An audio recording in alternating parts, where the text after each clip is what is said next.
For our Scotus project, Zoe, Neil, and I had Baker versus Carr. Some background information. Baker filed a suit against the Secretary of State of Tennessee, Carr, claiming that the legislature had not redrawn legislative districts since 1901, violating the Tennessee state constitution. And in the Constitution, Tennessee law said that all towns are required to provide population statistics every 10 years to allow for the state to have accurate jurisdictional boundaries. This claim was based on the 14th Amendment's Equal Protection Clause, which stated, "Nor shall any state deny to any person within its jurisdiction the equal protection of the laws."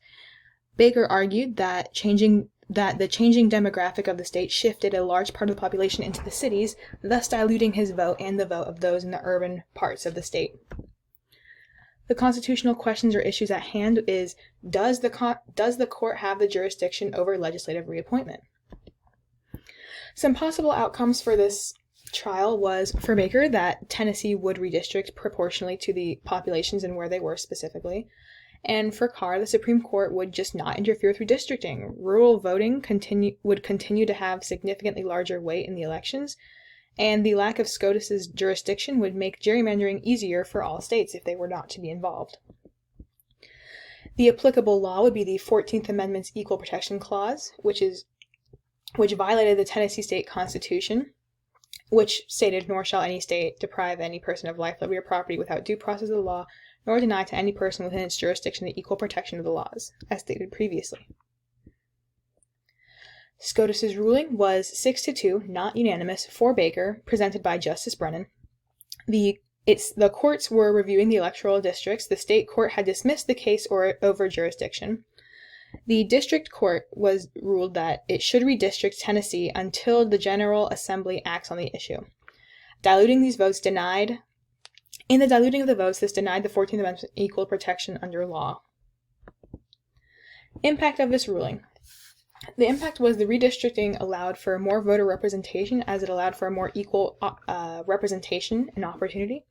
This increased representation for urban and suburban voters. It expanded the Supreme Court's jurisdiction, and 22 redistricting lawsuits followed that eventually changed the national political map.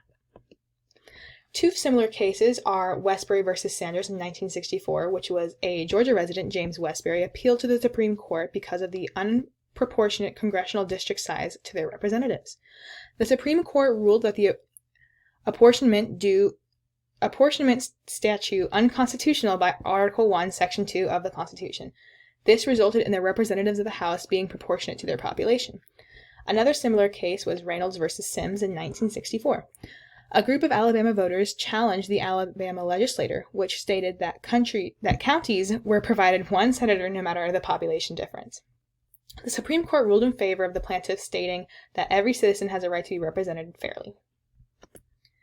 A device that you can use to help remember this is, just as bakers divide up his ingredients to make his bread, the Supreme Court redistricted or divided up Tennessee. Because it is Baker versus Carr and Baker won, you might have to add more ingredients and add more voting to a certain population to make up for the lack of it in other areas. And this is our works cited.